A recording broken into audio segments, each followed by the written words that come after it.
आशा करता हूं आप सब बहुत अच्छे होंगे। मेरा नाम है सिद्धांत अग्निहोत्री। स्टडी ग्लोस पे आपका बहुत बहुत स्वागत है। कहीं वाटर क्राइसिस है तो कहीं ओशन गर्म हो रहे हैं, कहीं क्या हमारी दुनिया में ओशन गर्म हो रहे हैं, तो ये बहुत ही चिंता की बात है।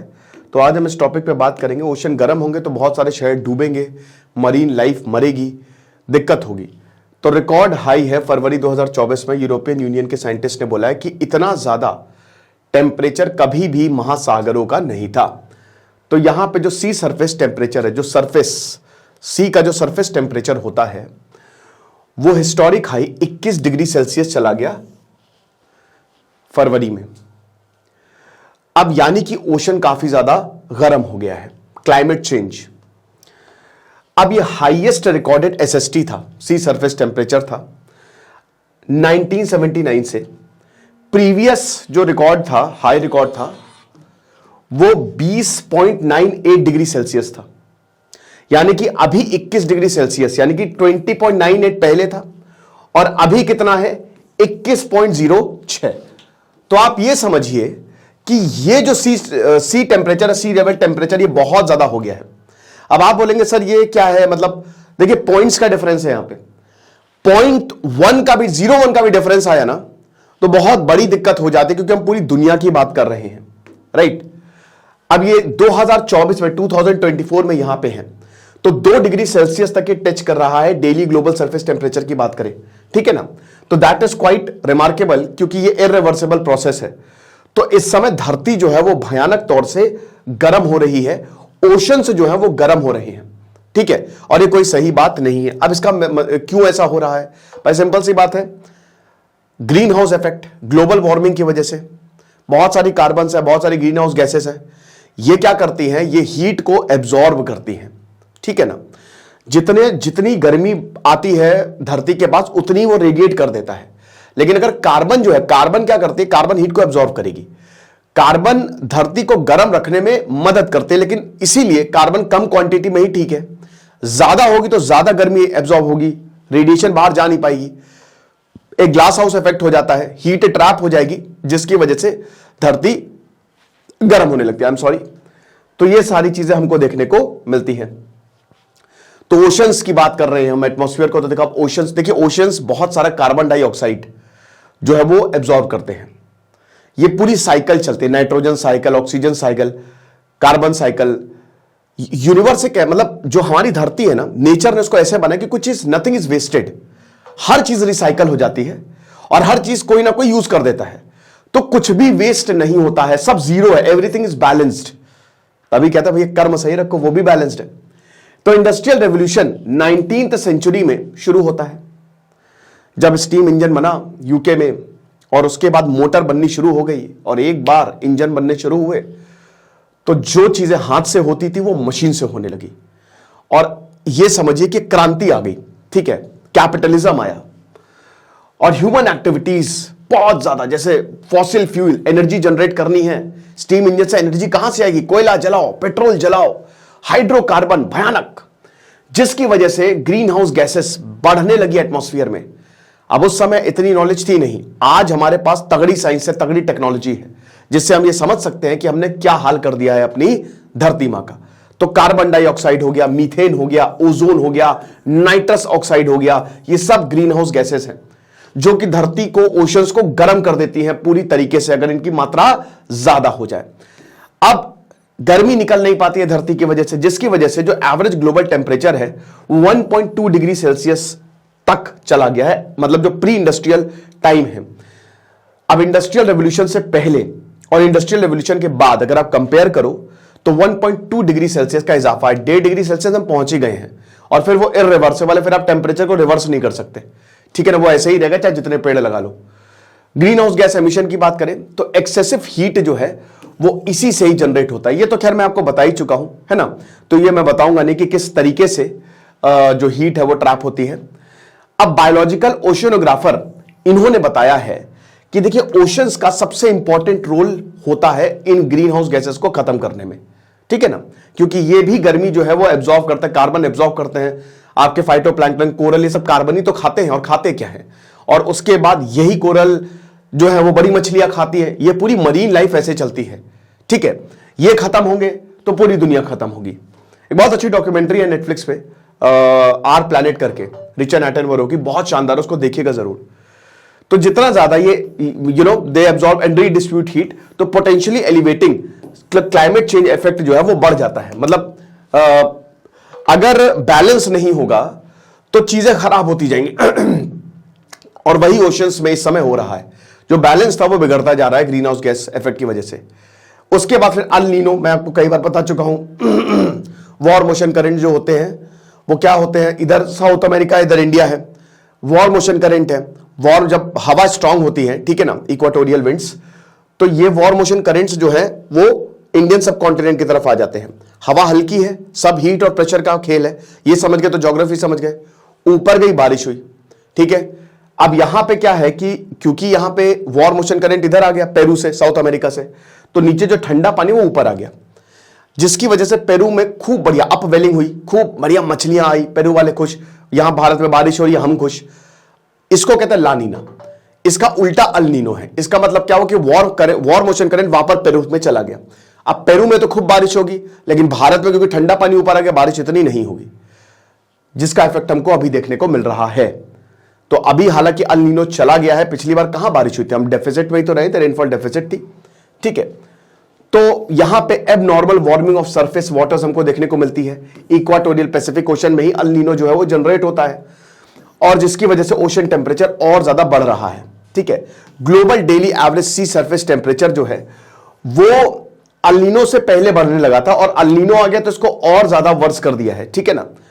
और तब से लेकर मतलब पिछले 20-30 सालों से यह हाई ही रहा है। उसके बाद वीकर जो विंड्स हैं, ठीक है, वो भी बहुत ज्यादा स्ट्रांग नहीं है। अब इसकी वजह से सहारा डेजर्ट या जो डेजर्ट एरिया, वहां पे जो हवा है, ठीक है, वो डस्ट लेके अपने साथ आती है, जिसकी वजह से अगेन ओशन टेम्परेचर जो है वो इन्फ्लुएंस होता है। गर्म हवा, गर्म देखिए हवा जो है ना गर्म की तरफ जाएगी, क्योंकि जो गर्म होता है वो लो प्रेशर का एरिया होता है, और high pressure to low pressure, तो जहां पे गर्मी होगी ना, हवा अपने आप वहां पे मुड़ जाएगी, हमेशा याद रखिएगा, ठीक है। और ऐसे ही यही कंसेप्ट लगता है आपका जो साइक्लोन्स होते हैं। सो डस्ट फॉर्म्स ये protective barrier that shades Atlantic waters, lowering ocean temperature. तो ये सारी चीजें हैं। हायर ओशन टेम्परेचर का इरिवर्सिबल इफेक्ट होता है मरीन इकोसिस्टम पे, जैसा कि हमने बताया। अब जैसे वार्मर ओशन, ये इंपॉर्टेंट है, इसकी वजह से क्या होगा, जो देखिए स्ट्रैटिफिकेशन, ओशंस में स्ट्रैटिफिकेशन होता है, मतलब स्ट्रैटिफिकेशन मतलब होता है सेपरेशन, ठीक है, सेपरेट हो गई है। ओशंस में भी लेयर्स होती हैं।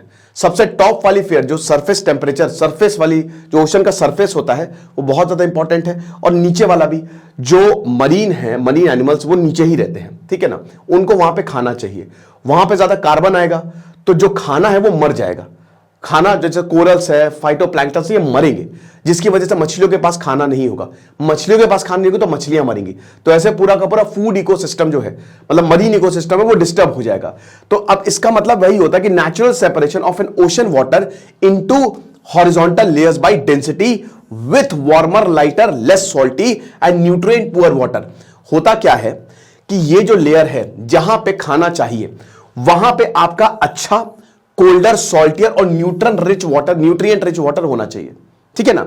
अच्छा पानी होना चाहिए, अच्छा खाना होना चाहिए, ताकि मरीन इकोसिस्टम इस पे जिंदा रह सके। क्योंकि सॉल्ट ज्यादा होगा तो खत्म होगा सब कुछ। लेकिन प्रॉब्लम ये होती है कि ये स्ट्रैटिफिकेशन प्रॉपर नहीं हो पाता है, ओशन गर्म होते रहते हैं। तो जो लेयर है, जहां वो लेयर जहां पे आपको अच्छा न्यूट्रिएंट चाहिए ताकि मरीन लाइफ बढ़ सके, वहां पे आपका गर्म पानी आ जाता है, हल्का पानी आ जाता है, लेस और न्यूट्रिएंट पुअर वाटर आ जाता है, जिसकी वजह से मरीन इकोसिस्टम जो है वो दिक्कत करता है।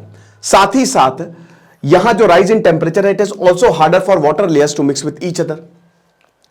मिक्सिंग होती है तो ठीक है, वाटर एक दूसरे से, महासमुद्र जो महासागर है उसके अंदर करंट चल रहे हैं, ठीक है ना। अब जितना ज्यादा टेम्परेचर बढ़ेगा उतना ज्यादा वाटर लेयर्स एक दूसरे से मिक्स नहीं होंगे। मिक्स होने के कारण जो होता है उसमें भी मरीन इकोसिस्टम बड़ा इंपॉर्टेंट रोल प्ले करता है, कार्बन एब्जॉर्प्शन में ये हेल्प करता है। लेकिन क्योंकि प्रॉपर मिक्सिंग नहीं हो पा रही है राइज इन टेम्परेचर की वजह से, तो ये भी एक बड़ी दिक्कत है। ओशन जो है वो लेस कार्बन डाइऑक्साइड जो है वो एटमॉस्फेयर से एब्जॉर्व करेगा, और ऑक्सीजन जो है it is able to mix properly with cooler ocean, जिसकी वजह से मरीन लाइफ का सर्वाइवल मुश्किल में आएगा, ठीक है, तो ये चीज है। आगे देखते हैं। और हाँ, एक और चीज, तो सबसे बड़ी बात तो यही है कि जो अगर ओशन वार्म होगा तो भाई ओशन का, क्योंकि देखिए ओशन गर्म होने का मतलब, ये महासागरों का गर्म होने का मतलब ये भी है ग्लेशियर्स पिघलेंगे, जिसकी वजह से ओशंस जो है, ओशन का लेवल जो है वो राइज होगा। ठीक है, तो ये भी एक बहुत बड़ा खतरा है। न्यूट्रिएंट्स जो है वो सरफेस ओशंस, मतलब ओशंस तक जो सरफेस पे मेन न्यूट्रिएंट होता है ना, वो जो पिछला मैंने बताया स्ट्रैटिफिकेशन की वजह से और मिक्सिंग की वजह से वो ऊपर आते हैं। ऊपर आएंगे, बहुत सारी मछलियां बहुत नीचे नहीं जाती हैं, ठीक है, वो ऊपर ही रहती हैं। तो अगर ऊपर आएंगी तो मछलियां उसको खाती थी, नेचुरल प्रोसेस होता है। लेकिन गर्मी की वजह से ये भी नहीं हो पाएगा, जिसकी वजह से ओशन में मास मर्डर हमको देखने को मिलेंगे। तो जैसे फाइटोप्लैंक्टन सिंगल सेल प्लांट्स, इसको जू प्लैंक्टन खाता है, जू प्लैंक्टन मछलियां खाती है। अब ये नहीं होगा तो मरीन लाइफ खत्म होंगे, समझ रहे हैं, कोरल रीफ्स खत्म होंगे। साथ ही साथ मरीन हीट वेव्स भी चल रही हैं। ये तो जाहिर सी बात है कि अगर ओशन गर्म होगा, हवाएं जो हैं वो इसी ओशन से ही तो नमी लेके आती हैं। गर्म है तो वार्म करंट है तो गर्म हवा, कोल्ड करंट है तो ठंडी हवा, सब कुछ यही, पूरी दुनिया इसी हवा के ही सर्कुलेशन पे डिपेंड करती है, याद रखिएगा। सभी को याद क्या रखना, सभी को ही पता है। अगर हिमालय ना होता, हवा हिमालय से टकरा के नीचे आ जाती है। अगर हिमालय ना होता तो भारत एक बंजर जमीन होता है ना। तो यहां पे सरफेस टेम्परेचर पर्टिकुलर रीजन 3 से 4 डिग्री सेल्सियस तक बढ़ जाता है, above the average temperature for at least 5 days. इसकी वजह से मरीन हीट वेव्स जो है MHW ये जनरेट होती है।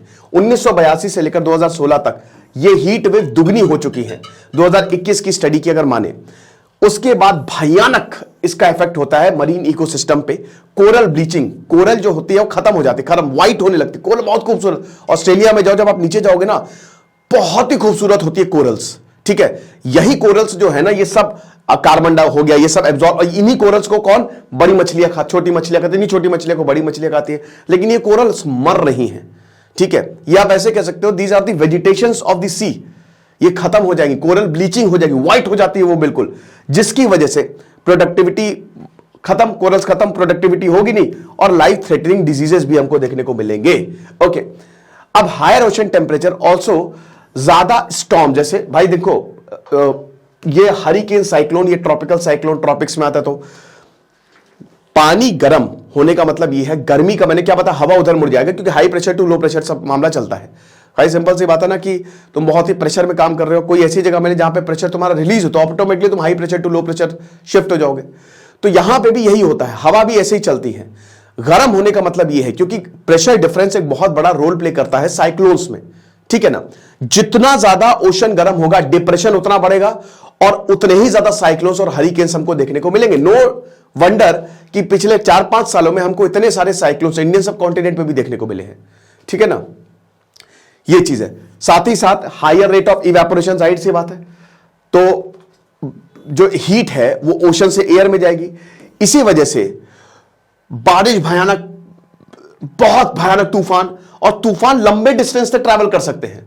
ठीक है, क्योंकि उनका मॉइस्चर, वो लगातार सप्लाई जो है वो जारी है, सप्लाई कट हो जाती है, साइक्लोन जैसी सरफेस पे आता है खत्म हो जाता है।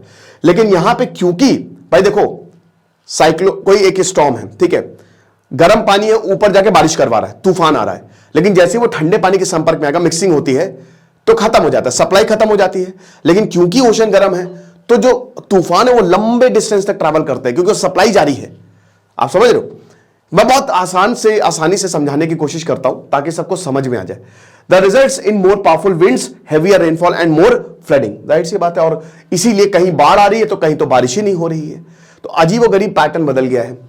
तो इसलिए हमको समझिए कि ग्रीन हाउस गैस एमिशन को खत्म करना है, सारे देशों को साथ में आना पड़ेगा और इसके लिए काम करना पड़ेगा, वरना समझिए कि शहर तो डूबेंगे ही डूबेंगे, हम भी डूबेंगे। आई होप ये लेक्चर आपको समझ में आया होगा, पसंद आया होगा। इसको शेयर करें, लाइक करें, सब्सक्राइब करें, हमारे टेलीग्राम ग्रुप को जरूर ज्वाइन करें दोस्तों। इसकी PDF जो है वो आपको वहीं पे ही मिल जाएगी, डिस्क्रिप्शन और कमेंट बॉक्स में लिंक दिया है। Thank you so much.